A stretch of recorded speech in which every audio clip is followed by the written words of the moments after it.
जय हिंद फ्रेंड्स। स्वागत है आप सभी का एक बार फिर से एक महत्वपूर्ण और शानदार सेशन में। फ्रेंड्स, पीईटी 2023 की परीक्षा के पाठ्यक्रम में जो हिंदी का सेगमेंट है, उसके आधार पर आज इस क्लास में हम लोग बात करेंगे कि हिंदी के क्वेश्चंस को कैसे टैकल करें, इस बात को समझेंगे। फ्रेंड्स, अभी इस सीरीज में तो मैं जहाँ तक करंट अफेयर आपको पढ़ा रहा हूँ, लेकिन मैंने देखा कि हिंदी में भी, जहाँ तक मैं जानता हूँ, हिंदी का जो भी पाठ्यक्रम वहाँ पर मेंशन किया हुआ है, उसमें अधिकतर टॉपिक शब्दकोश पर आधारित हैं। यानी वोकैब आपका जितना हिंदी में मजबूत होगा, उन चीज़ों को आप उतनी आसानी से कर पाएंगे। तो उन टॉपिक्स में मैंने देखा कि लिंग और संधि दो टॉपिक ऐसे हैं जहाँ तक यहाँ पर समझने के लिए थोड़ी सी चीज़ें ज़रूरी हैं। हालांकि लिंग भी एक व्यापक स्तर पर देखें तो ये भी एक प्रैक्टिस की ही चीज़ होती है, क्योंकि इसमें भी बहुत स्थायी और व्यापक नियम नहीं बनाए गए हैं। लेकिन फिर भी थोड़ी सी ज़रूर बात करेंगे। मेनली हम लोगों की ये क्लास संधि की होगी। संधि यहाँ पर एक थोड़ी सी समझने वाली चीज़ है, इसी के बारे में इस क्लास में डिस्कस करेंगे। और मैं आपको ये विश्वास दिलाता हूँ कि यदि आप इस क्लास से पूरी तरह गुजर जाते हैं तो स्पेशली पेट जो 2023 की परीक्षा है, इसमें काफ़ी आपको हेल्प मिलेगी, ये मैं आपसे वादा करता हूँ। तो ओवरऑल क्लास काफ़ी इंपॉर्टेंट है इस एग्ज़ाम को लेकर। तो आप क्लास में कंसंट्रेशन बना करके और चीज़ों को लगातार ध्यान से पढ़ते जाएं और चैनल को सब्सक्राइब करके हमें सपोर्ट जरूर करें। तो आइए क्लास की फटाफट से शुरुआत करते हैं। फ्रेंड्स, सबसे पहले यहाँ पर बात कर लेंगे हम लोग लिंग की। तो मुझे जहाँ तक ऐसा लग रहा है कि संज्ञा के बारे में तो आप ऑलरेडी जानते ही हैं।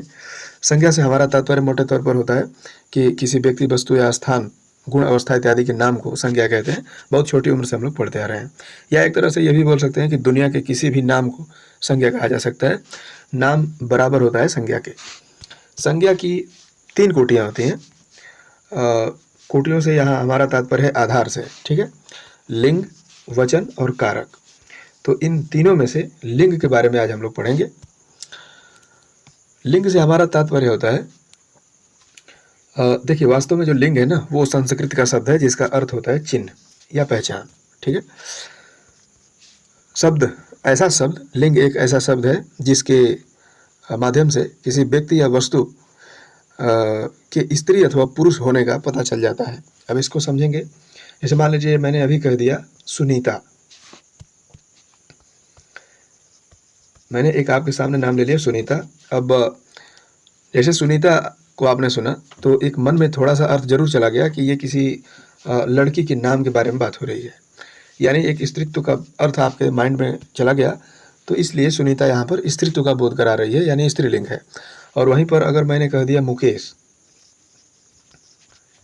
या कह दिया घोड़ा, ठीक है, तो ये जो दोनों नाम हैं, इनको नाम लेने मात्र से ही पता चल रहा है कि ये किसी पुरुषत्व का बोध करवा रहे हैं, अतः ये पुल्लिंग है, ठीक है। तो स्त्री या पुरुष होने का जब भी पता चले तो वहीं पर लिंग हो जाता है, ठीक है। अब लिंग हिंदी में केवल 2 प्रकार के होते हैं, याद रखिएगा फ्रेंड्स। अगर संस्कृत में बात करें तो संस्कृत में लिंग इन दोनों के अलावा एक और प्रकार बढ़ जाता है, नपुंसक लिंग, ठीक है। लेकिन हिंदी में केवल 2 ही लिंग होते हैं, याद रखिएगा, पुरुष यानी पुल्लिंग और स्त्री यानी स्त्रीलिंग। अब पुल्लिंग किसे कहते हैं?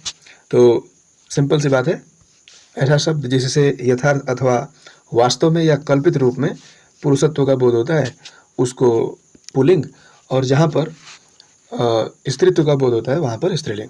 अब जैसे मान लीजिए उदाहरण के तौर पर यहाँ मैंने लिखा है कि लड़का, तो इस लड़का से या बैल, घोड़ा या पेड़, इन सभी से पुरुषत्व का बोध हो रहा है, अतः यह पुल्लिंग है। वहीं यहाँ पर देखें तो लड़की, गाय, लता इत्यादि, इन सभी नामों से स्त्रीत्व का बोध हो रहा है, इसलिए यहाँ पर स्त्रीलिंग है।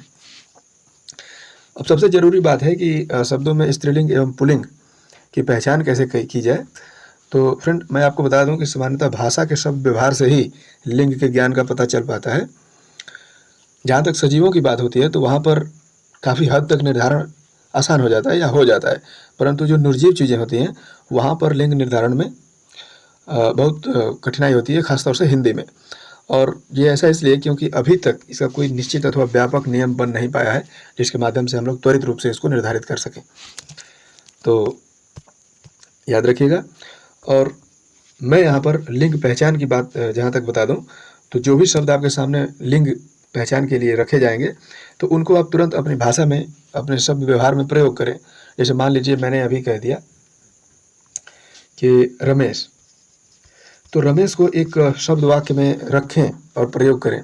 हाँ, इतनी बात ज़रूर हो कि जो भी शब्द आप कल्पना कर रहे हैं उस रमेश को प्रयोग करते हुए, जो भी वाक्य आप कल्पित कर रहे हैं वो वाक्य बिल्कुल सही होना चाहिए। जैसे मैंने कह दिया रमेश, तो आप तुरंत रमेश एक लड़का है या रमेश बाजार जाता है ऐसे प्रयोग करें। और उसके आधार पर ता है, या आप दूसरी स्थिति में ये लिख सकते हैं कि रमेश बाजार जाती है। तो इन दोनों में कल्पना करेंगे या तुलना करेंगे तो दोनों में सही क्या निकलेगा, रमेश बाजार जाता है, अर्थात रमेश एक स्त्रीलिंग पुल्लिंग है। ठीक है। अब यहाँ पर यदि आपको अनुभव नहीं रहता है तो कई बार चीज़ें गलत हो जाती हैं। जैसे मान लीजिए अभी मैंने कह दिया मोर। ठीक है।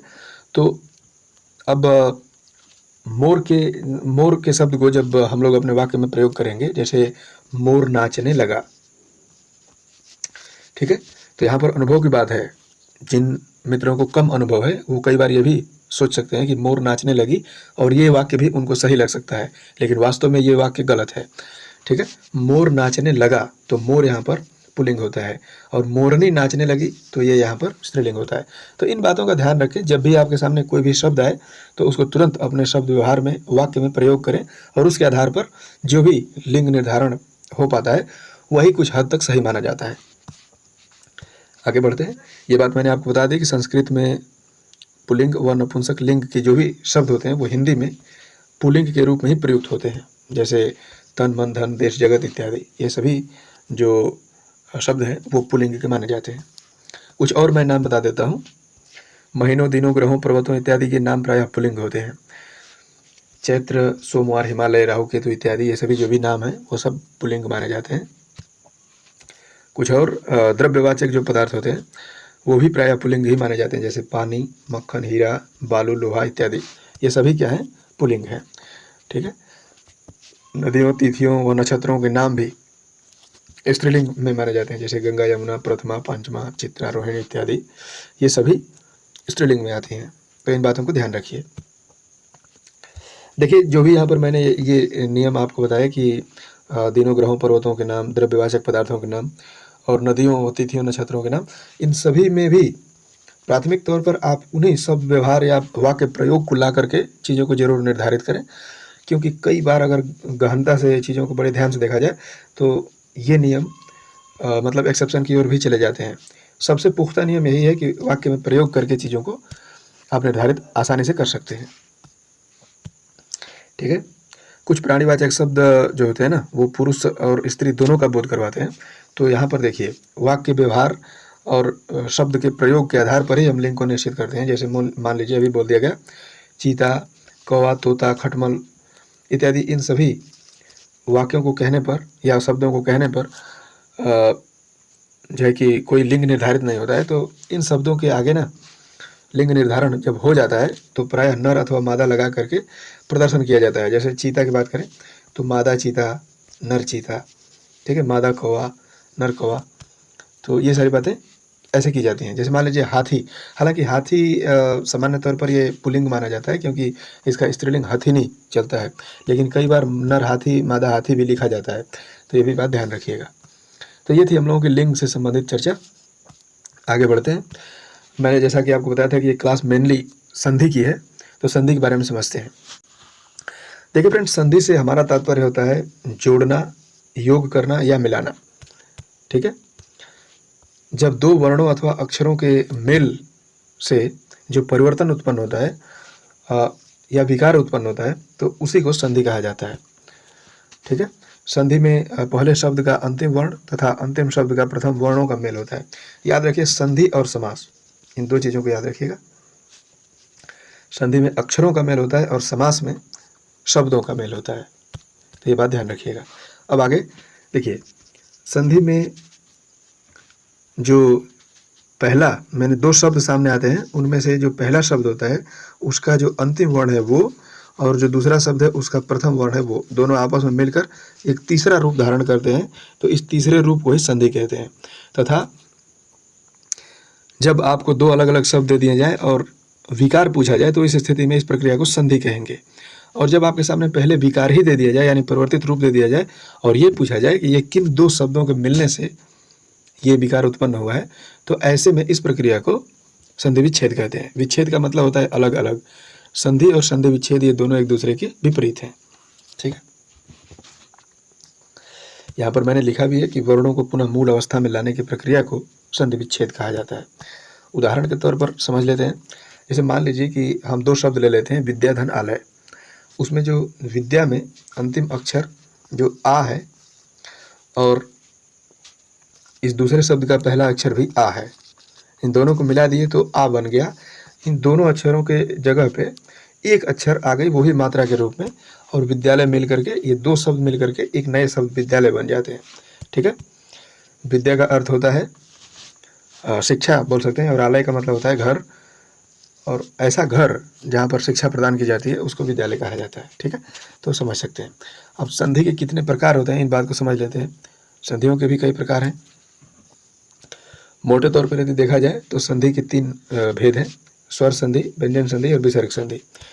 इन तीनों में सबसे ज़्यादा इम्पोर्टेंट है स्वर संधि, क्योंकि अभी तक मैंने जहाँ तक देखा है, या फिर पेट के अकॉर्डिंग यदि आप देखेंगे तो जो भी आसान अथवा मध्यम स्तर के जो भी प्रश्न होते हैं वो जहाँ तक स्वर संधि से आते हैं, और मॉडरेट से लेकर और कठिन जो भी प्रश्न के स्तर होते हैं वो व्यंजन संधि और विसर्ग संधि में आ सकते हैं। हालांकि आपको विभोर नहीं होना है, छोड़ना नहीं है व्यंजन संधि और विसर्ग संधि को भी, क्योंकि आयोग बिल्कुल फ्री है, वो कुछ भी पूछ सकता है, तो आप बिल्कुल रेडी रहिएगा। ज़्यादातर फोकस आपका स्वर संधि पे होना चाहिए। ठीक है, तो आइए स्वर संधि के बारे में जानते हैं। देखिए, जब स्वरों का स्वरों से जब मेल होता है तो जो विकार उत्पन्न होता है तो वहाँ पर स्वर संधि होती है। सिंपल सी बात, जब भी स्वर का स्वर से मेल हो तो वहाँ पर जो विकार उत्पन्न होता है उसको स्वर संधि कहते हैं। और यदि स्वर से कोई व्यंजन मिल जाता है, या व्यंजन से कोई स्वर मिल जाता है, या व्यंजन से व्यंजन मिल जाता है, तो यहाँ पर जो विकार उत्पन्न होता है वहाँ पर व्यंजन संधि होती है। और विसर्ग संधि, जब स्वरों या व्यंजनों से कोई विसर्ग मेल करता है तो वहाँ पर विसर्ग संधि होती है। मोटे तौर पर तीनों संधियों से हमारा यही तात्पर्य है। अब स्वर संधि के भी 5 प्रकार होते हैं, इनको समझेंगे। तो स्वर संधि में 5 प्रकार कौन से हैं? तो दीर्घ संधि, गुण संधि, वृद्धि संधि, यण संधि और अयादि संधि। ठीक है, देखिए, अब उन पांचों में सबसे पहले जो दीर्घ संधि है उसके बारे में समझेंगे। दीर्घ का मतलब ही होता है बड़ा। ठीक है, यहाँ पर कुछ बेसिक चीज़ें मैं बता रहा हूँ, उसको बड़े ध्यान से पढ़िए, क्योंकि फ्रेंड इनको डिस्कस करने से पहले मैं बता दूं, जो शुरू की 3 संधियाँ हैं यानी दीर्घ, गुण और वृद्धि, इन तीनों संधियों की पहचान मात्रा के आधार पर होती है। अर्थात जब भी विकार में हमें मात्रा दिखे, जो मैं आगे बताऊंगा, तो आप निश्चित हो जाएं कि यह ऊपर की 3 संधियाँ हैं। चलिए आइए समझते हैं। तो मैंने 2 बातें इन तीनों संधियों के बारे में, यानी 1, 2 और 3, ये जो ऊपर की 3 संधियाँ हैं इनके बारे में मैंने 2 बातें कॉमन बताई। एक, पहली बात कि इनकी पहचान मात्रा के आधार पर होती है, और दूसरी बात, इनका जो प्रथम पक्ष होता है उसमें हमेशा अ आ आता है, ये निर्धारित होता है। ठीक है, अब दूसरे पक्ष में जो भी परिवर्तन होता है इसी के आधार पर इन तीनों संधियों को अलग अलग कैटेगराइज किया जाता है। जैसे दीर्घ संधि के बारे में यदि कहें तो देखिए, दीर्घ संधि में जब भी कोई सजातीय स्वर आते हैं और सजातीय स्वरों से ही उनका मेल होता है। जैसे देखिए, स्वरों में भी आप जानते हैं कि मोटे तौर पर एक लघु स्वर और दीर्घ स्वर कहा जाता है, छोटी बड़ी बोल सकते हैं। ठीक है, तो जैसे अ के सामने अ ही अगर आए तो वहाँ पर दीर्घ मात्रा हो जाती है। ठीक है ना, जैसे मान लीजिए अ आ गया और अ को अ में जोड़ने के लिए यदि बोला जाए तो वहाँ पर अ प्लस अ मिलकर आ हो जाता है, या आ प्लस आ मिलकर आ हो जाता है। ये भी बात ध्यान रखिएगा। मतलब हमेशा आपको दीर्घ मात्रा जो अ है इसी का बड़ा आ होता है। ठीक है, तो उसी तरह आप ध्यान रखिएगा, यदि अ को अ से मिलाया जाए, या आ को आ से मिलाया जाए, या अ को आ से मिलाया जाए, या आ को अ से मिलाया जाए, हर स्थिति में विकार के रूप में हमको आ प्राप्त होगा। और जब भी विकार जो शब्दों के बाद लगते हैं वहाँ पर मात्रा जरूर प्रयोग होगी। जैसे मान लीजिए अभी हम कह दिए, उदाहरण के तौर पर अभी मैंने आपको विद्यालय बताया था या पुस्तकालय बता दिया, तो पुस्तक जो लास्ट वर्ण है क, उसमें देखिए अ छुपा हुआ है, अ, और उधर आ रहा है आलय में। पुस्तकालय में अ और आ को मिला दिए तो हमको क्या मिल गया? आ। तो देखिए, पुस्तकालय में आ की मात्रा लगी हुई है। तो इन बारीकियों को समझें। तो यहाँ पर जब भी छोटी की मात्रा बड़ी से या बड़ी की मात्रा छोटी से मिलती है, विकार के तौर पर हमको हर स्थिति में बड़ी की मात्रा मिलती है। तो उसी तरह बड़ा अ बड़ी ई और बड़ा ऊ को ख्याल रखें। ठीक है, जब भी बड़ा अ, बड़ी ई और बड़ा ऊ की मात्रा दिखाई दे विकार के रूप में तो वहाँ पर दीर्घ संधि होती है। उदाहरण के तौर पर यहाँ पर देख सकते हैं, जैसे मतानुसार त में लास्ट में अ है और दूसरे वाले में शुरू में अ है, अ और अ को मिला दिए तो यहाँ पर आ गया, त के बाद देखिए आ गया, आ की मात्रा आ गई, तो ये विकार उत्पन्न हो गया। तो जब भी पहचान करना हो तो आपके सामने ऐसा शब्द आएगा जिसे मतानुसार में कौन सी संधि है, तो आप तुरंत इसको दो भागों में तोड़ दें, मत और अनुसार, और देखें कि आ की मात्रा लगी हुई है। तो मैंने कहा था कि ऊपर की 3 संधियां हैं, इनका निर्धारण मात्रा के आधार पर होता है। तो आ की मात्रा आपको दिख गई, इसलिए यह दीर्घ संधि है। ठीक है, उसी तरह गिरीश में यदि देखें तो देखिए गिरीश में पहले विकार दिया है, बाद में पूछ रहा है कि संधि विच्छेद का रूप बताइए। तो गिरीश जो है, यहाँ पर गिरीश गलत लिखा हुआ है, वास्तव में गिरीश ऐसे लिखा होना चाहिए। तो देखिए यहाँ पर बड़ी की मात्रा है, छोटी और बड़ी को मिलाने से बड़ी की मात्रा का निर्माण हुआ है, तो इसलिए ये गिरीश में भी दीर्घ संधि होगा। तो ऐसे कुछ हैं। इन नियमों को समझने के बाद जब आप ऑब्जेक्टिव लगाएंगे, प्रैक्टिस करेंगे, तो आपको चीज़ें समझ में आ जाएंगी। दूसरी संधि पे चलते हैं, गुण संधि के बारे में। देखिए मैंने कहा था कि इन तीनों संधियों में जो प्रथम पद होता है उसमें जो है अ आ यही होता है, निर्धारित होता है। तो इसमें आप याद रखिएगा, वहाँ पर आ की मात्रा के बारे में पढ़ लिए, बड़ी ई की मात्रा के बारे में पढ़ लिए और बड़ा ऊ की मात्रा के बारे में पढ़ लिए। ठीक है, यहाँ पर जब पहले अ आ हो और उसमें ई मिले या ऊ मिले या री मिले, तो क्रमशः ई के बाद ए हो जाता है, ऊ के बाद ओ हो जाता है और री के बाद अर हो जाता है। ये भी बात याद रखिएगा। यानी किसी भी संधि में यदि प्रथम पक्ष अ अथवा आ हो और उसमें यदि अ आए प्लस यानी इसके बाद ई आए तो ए हो जाता है, ऊ आए तो ओ हो जाता है और री आए तो अर हो जाता है।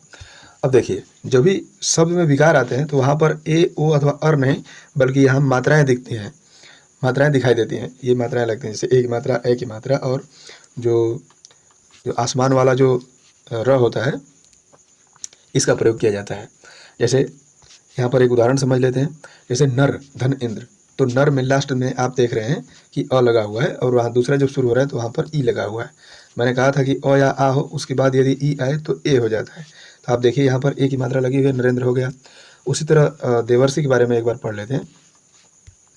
तो जैसे देखिए देव में क्या लिखा है, तो अ, ठीक है, प्लस री यहाँ पर लगा हुआ है। तो मैंने आपको बताया नियम में कि अ और आ लगा हो और उसके बाद री आए तो अर हो जाता है, और अर की मात्रा है आसमानी र। तो यहाँ पर देखिए लगा हुआ है आसमानी र, तो इस बात को ध्यान रखिएगा।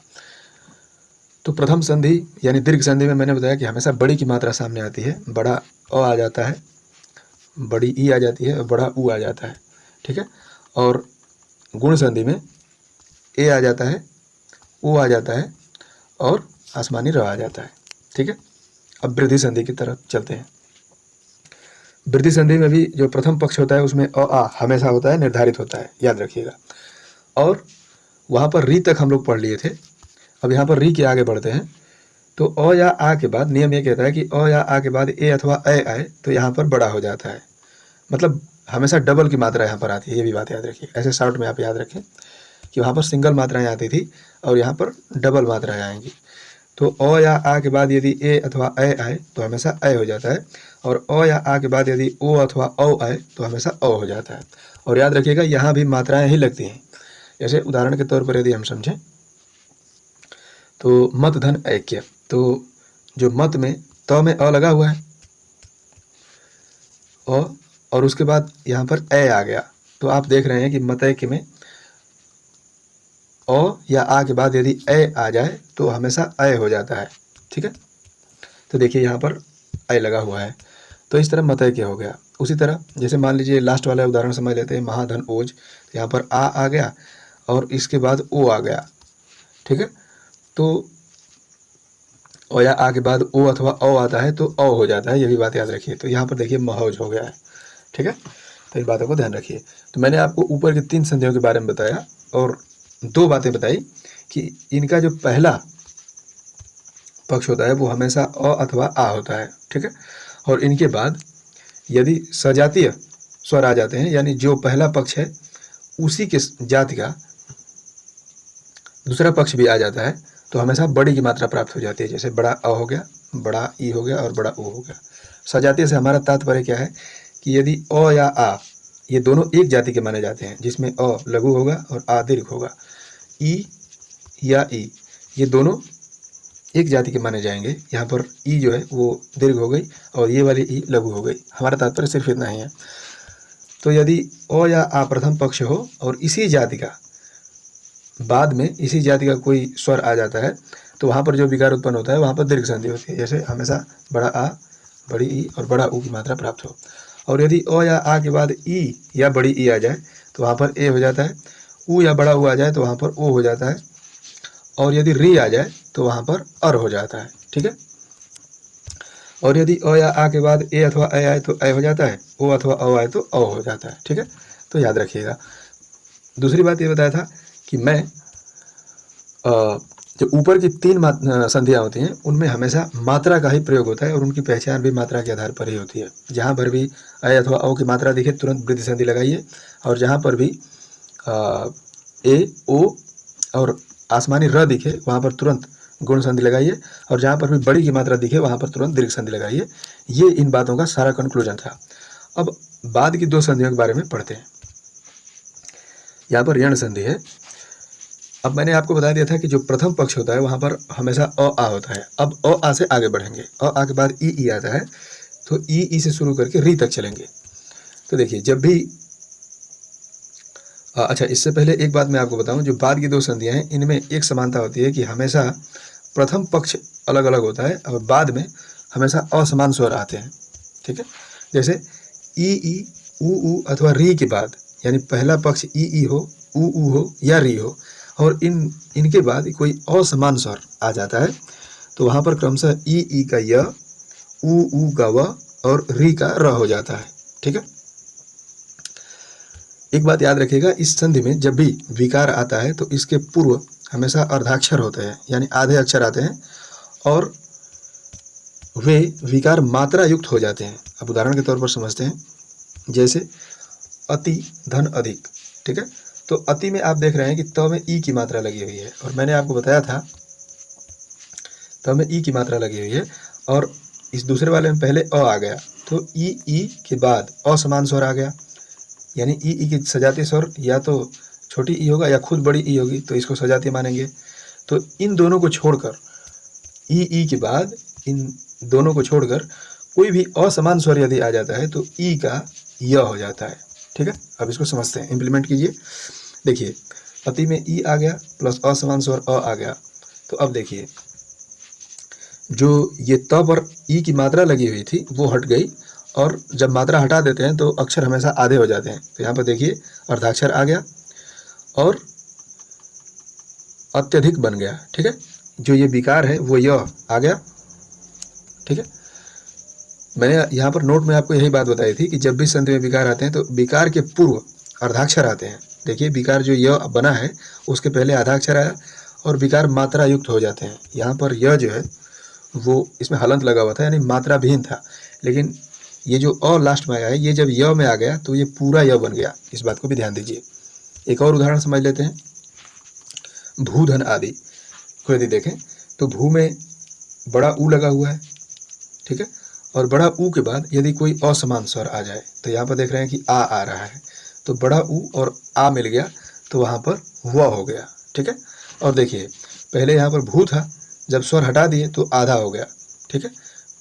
और जो विकार आया व, यानी बड़ा ऊ और आ के मिलने से जो विकार आया व, उस पर ये आ की मात्रा आ गई तो भुआदि हो गया। इसके टेक्निकल पॉइंट को आप समझ रहे हैं, उम्मीद करता हूँ। और लास्ट संधि के बारे में पढ़ लेते हैं, अयादि संधि के बारे में। देखिए मोस्टली मैंने यहाँ पर लिखा है कि अयादि संधि जो होती है ना, ये वास्तव में इसका प्रयोग संस्कृत में होता है। हिंदी में जो भी अयादि संधि के जो शब्द होते हैं ना, उनको संधि युक्त नहीं बल्कि रूढ़ शब्द माना जाता है। रूढ़ का मतलब जिसकी उत्पत्ति स्वयं से हो, किसी के जोड़ने अथवा जुटने संधि के माध्यम से न हुई हो। आइए समझ लेते हैं अयादि संधि किसे कहते हैं। तो देखिए वहाँ पर री तक हम लोग आ गए थे प्रथम पक्ष में।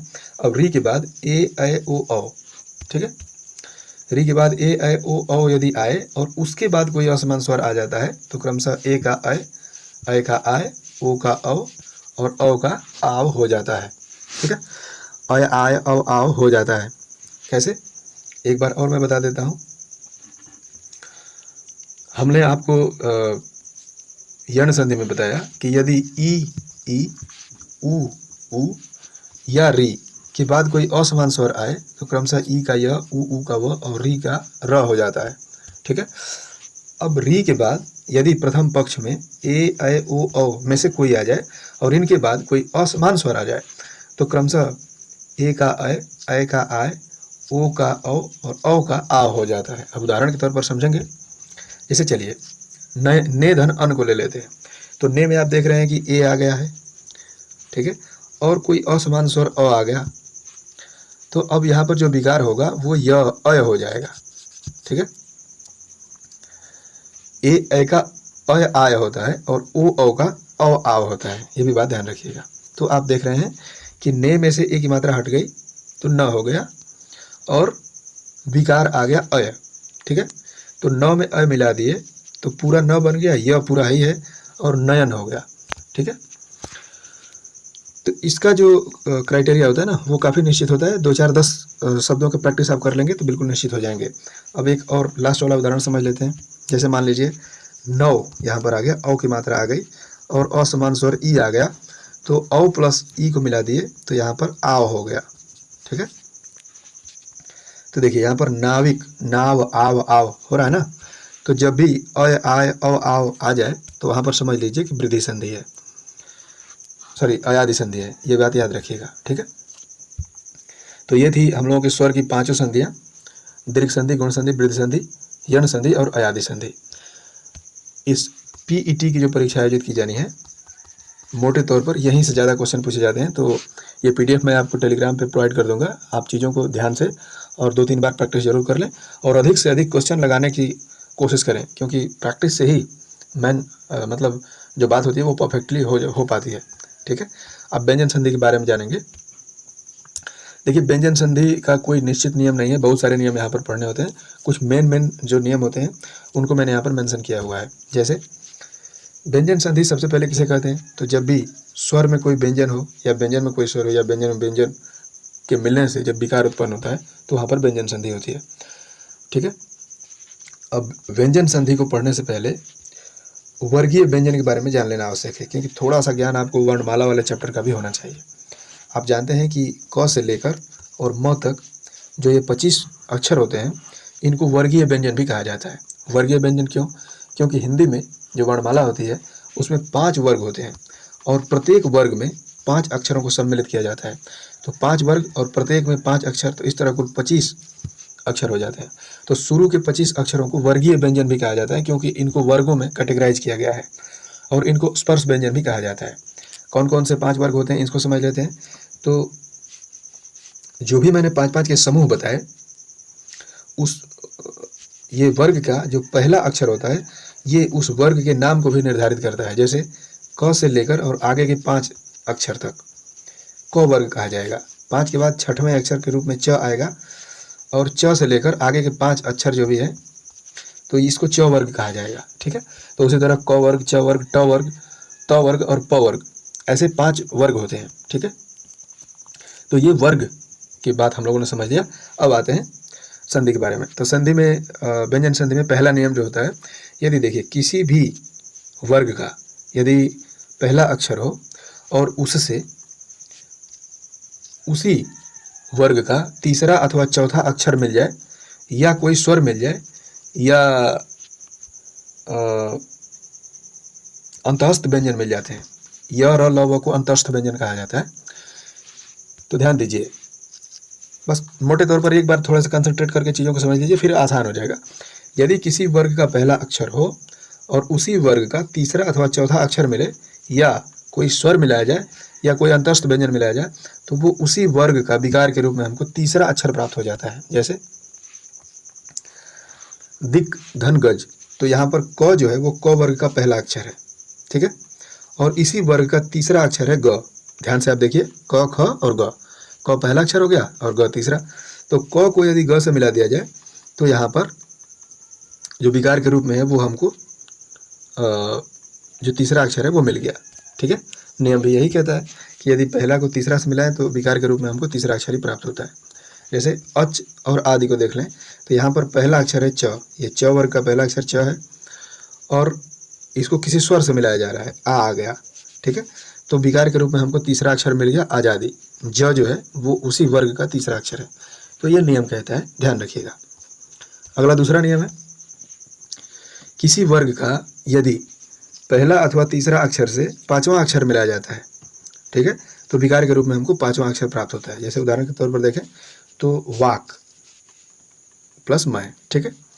तो जो क है वो क वर्ग का पहला अक्षर है, ठीक है, और प वर्ग का अंतिम यानी पांचवा अक्षर है म, ठीक है। तो किसी पहले अथवा तीसरे व्यंजन से किसी वर्ग के पांचवें व्यंजन को मिलाया जाए यानी पांचवें अक्षर को मिलाया जाए तो विकार के रूप में इसी वर्ग का पांचवा अक्षर प्राप्त हो जाता है। तो देखिए क का पांचवा अक्षर होता है अंग, ठीक है, और वाक धन मय को मिला दिए तो विकार के रूप में हमको अंग प्राप्त हो गया यानी वांगमय बन गया, ठीक है। उसी तरह यदि हम देखें तो इस तीसरे उदाहरण को समझ लेते हैं, चित धनमय, ठीक है। तो चित जो है वो त वर्ग का पहला अक्षर त है और प वर्ग के अंतिम अक्षर म से मिलाया जाए तो जो त वर्ग है उसका जो विकार के रूप में हमको पांचवा वर्ण प्राप्त होगा। तो त वर्ग का पांचवा विकार क्या, पांचवा वर्ण क्या होता है, न, ठीक है। तो यहाँ पर देखिए चिन्मय के रूप में हमको प्राप्त हो गया, ठीक है। तो इस बातों को ध्यान रखिए। छ संबंधी नियम एक पढ़ा जाता है कि जब भी ह्रस्व अथवा दीर्घ स्वर आए और उसके बाद छ आता है तो हमेशा उसके पहले विकार के रूप में आधा च का प्रयुक्त हो जाना सामने आता है। जैसे उदाहरण के तौर पर यदि स्व प्लस छंद को सामने लाएं तो स्वच्छंद हो जाता है, ठीक है। तो एक मोटे तौर पर अंदाजा लगा लीजिए कि जब भी छ के पहले च आए तो समझ लीजिए विकार यही है और यह किसी स्वर अथवा छ के प्रयोग से ही इसका निर्माण हुआ है, ठीक है। तो व्यंजन संधि में ऐसे ही बहुत सारे नियम हैं। तो मैं जब ये पीडीएफ प्रोवाइड कराऊंगा मोटे तौर पर आप देखते जाइएगा, इन नियमों को समझ लीजिएगा और ज़्यादा से ज़्यादा प्रैक्टिस कर लीजिएगा। क्लास काफ़ी लंबी हो रही है इसलिए मैं ज़्यादा देर तक नहीं क्लास को खींचना चाहता हूँ। विसर्ग संधि के बारे में मोटे तौर पर कुछ बता देता हूँ आपको। जैसे मैंने बताया था कि विसर्ग के बाद कोई स्वर अथवा व्यंजन आने पर जो विकार उत्पन्न होता है उसको विसर्ग संधि कहते हैं। विसर्ग किसे कहते हैं ये भी बात समझ लीजिए, विसर्ग इसी को कहा जाता है, ठीक है।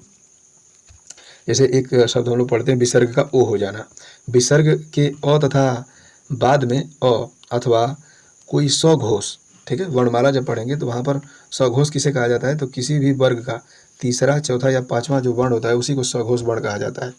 अथवा य र ल व आ जाए, ठीक है, तो वहाँ पर क्या हो जाता है, ओ हो जाता है, विसर्ग का ओ हो जाता है। जैसे उदाहरण के तौर पर यदि देखें तो मनः आ गया तो जो विसर्ग है उसके बाद अब अ आ गया। मैंने यहाँ पर कहा था कि किसी विसर्ग के बाद अ तथा बाद में अ हो, ठीक है, तो वहाँ पर अ का ओ हो जाता है। तो देखिए यहाँ पर अ की जो मात्रा थी वहाँ पर ओ आ गया, मनोकुल हो गया, तो मनाधन कुल हो गया। यहाँ पर जब भी समझना हो ना तो आप याद रखिएगा जो भी विकार वाले यानी संधि युक्त जो शब्द होते हैं उनको विच्छेद करने पर दो अर्थपूर्ण शब्दों में तोड़ने की कोशिश कीजिएगा। अब जो अर्थपूर्ण शब्द जो टूट जाते हैं तो उसमें जो सही होता है वही संधि विच्छेद हो जाए। जैसे अधोगति तो अधा धन गति, मनोहर तो मनः धन हर, ठीक है, मनोहर मन को हरने वाला, मनः धन हर, एक मन अर्थपूर्ण शब्द हो गया और दूसरा हर यानी जीतने वाला, हरने वाला। इन दोनों शब्दों में अर्थपूर्ण दोनों शब्द हैं और इनको मिलाने पर मनोहर हो गया है, ठीक है। तो यही कुछ विसर्ग संधि के भी नियम है। पीडीएफ जब मैं प्रोवाइड कराऊंगा चीज़ों को ध्यान से जरूर देखिएगा और ज़्यादा से ज़्यादा किताबें या किसी भी सोर्स से आप ऑब्जेक्टिव्स लगाइए, प्रैक्टिस कीजिए, चीज़ें बिल्कुल क्लियर हो जाएंगी। तो फ्रेंड्स ये थी हम लोगों की संधि और लिंक से संबंधित चर्चा। उम्मीद करता हूँ कि ये वीडियो आपको अच्छी लगी होगी और वीडियो की पीडीएफ लेने के लिए आप हमें टेलीग्राम पर फॉलो कर सकते हैं। टेलीग्राम के सर्च बॉक्स में easily quick study online type करना है और चैनल को ज्वाइन करना है।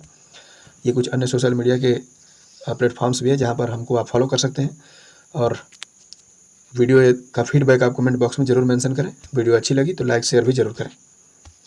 तो इस वीडियो में फ़िलहाल इतना ही, मिलते हैं फिर से एक नई वीडियो में, तब तक के लिए आपको नमस्कार।